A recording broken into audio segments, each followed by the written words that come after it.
Hey, Pastor Steve Waldron, I hope you're having a great day or night in Jesus. Just going through a little collection of some old Bible and book pages that I've collected over the course of many years. So we're starting with one that I unfortunately don't have marked. I'm hoping that I can find this on an old receipt, but it looks like it's the Epistle of Paul, chapter 11, and it looks like some kind of commentary with also 3 translations in there. So maybe this was from Bazet or something, but now I've got some marked here. Let's look at these guys. So this is Certificate of Authenticity. This is from a Great Bible printed in 1569. It's a small edition of the Great Bible. So there's that. This would be a quarto. The Great Bible obviously was a folio. It goes folio, quarto, octavo. So I'm always thankful when I've still got them marked. I've had so many health problems. Sometimes I'd get them in and I didn't mark them. I wouldn't feel good to mark them. And so here is a 2nd edition Bishop's Bible. And it says it's a folio. That can't be a folio. This has to be not a folio. Let's see here. But anyhow, 1572. This is going to be a quarto. These two may be mixed up. Who knows? I'll figure that out at another time. But I'm getting into some that I do know exactly what they are. So let's look at these guys. Here we go, because it comes, thankfully. Now look at this. This is a Matthew's Bible printed in 1549.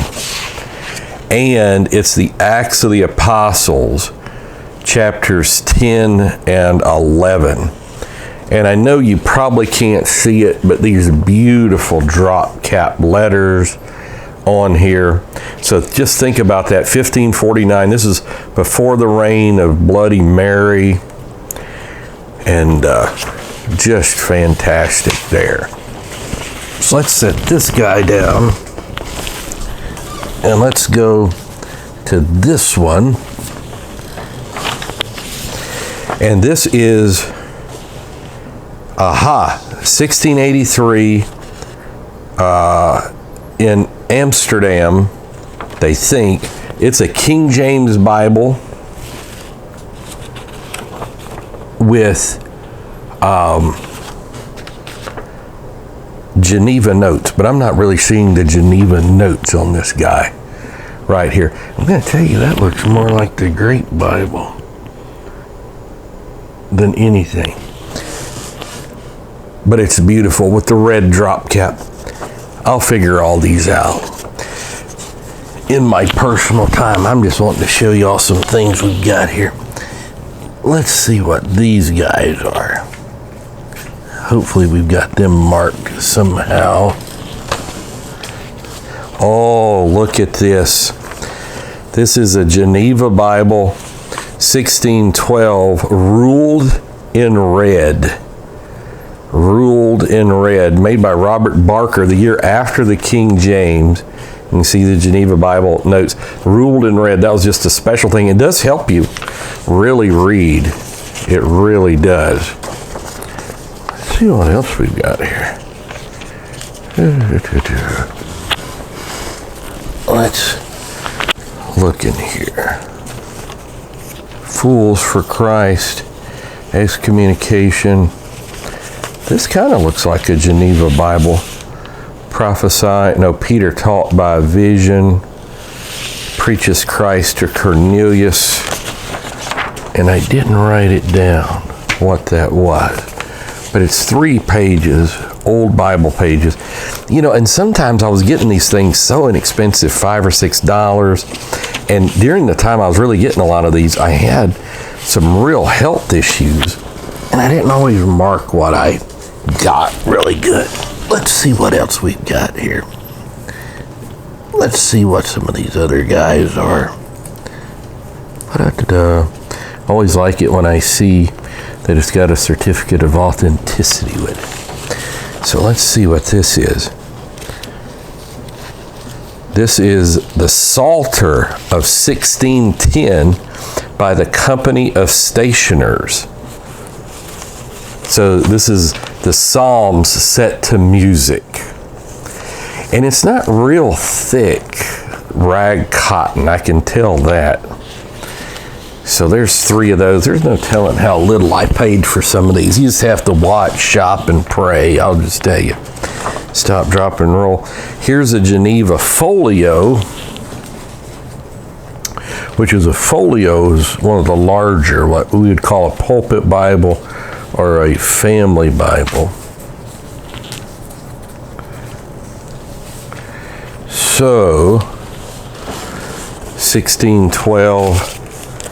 And these all looked ruled and read. I remember bidding on these and was shocked at how cheap they were.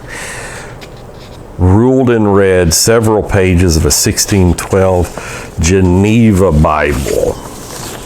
So that's super cool. Let's just keep going here. Let's see what this guy is. This is a 2nd edition Bishop's Bible folio, 1572, the R. Jugge edition, Jugge.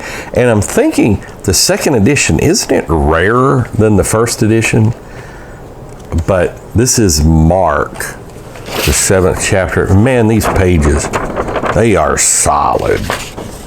It's not going anywhere. Let's see what else we got here. This looks like one of the good ones here. This is the Biblia Sacra, Gullerolium, 1573. So this is a Latin Bible. This would be like a Vulgate edition, if I'm not mistaken. You know, and you see these things, like you could get a real 1569 Casadora de Arena Bear Bible for like 28 grand and stuff. I just, man, God's good. I don't have that kind of cash. I'm guessing most of you don't either, but maybe some of you do. And here is a look at this, printed by Froben, 1495, the Biblia Latina. This is incredible. And it's so beautifully done. I wish you could see the blue and the red. You know, in Gutenberg, this is only 40 years after the Gutenberg Bible right here. This is known as an incubala, which means any Bible printed in the any book printed in the 1400s. Oh, how beautiful that is. And it's done on Sister Waldron and I's anniversary, October 27th, 1495. So we'll keep going with some more. God bless. We'll do that in another video. Just fall in love with Scripture. We'll see you later. Bye-bye.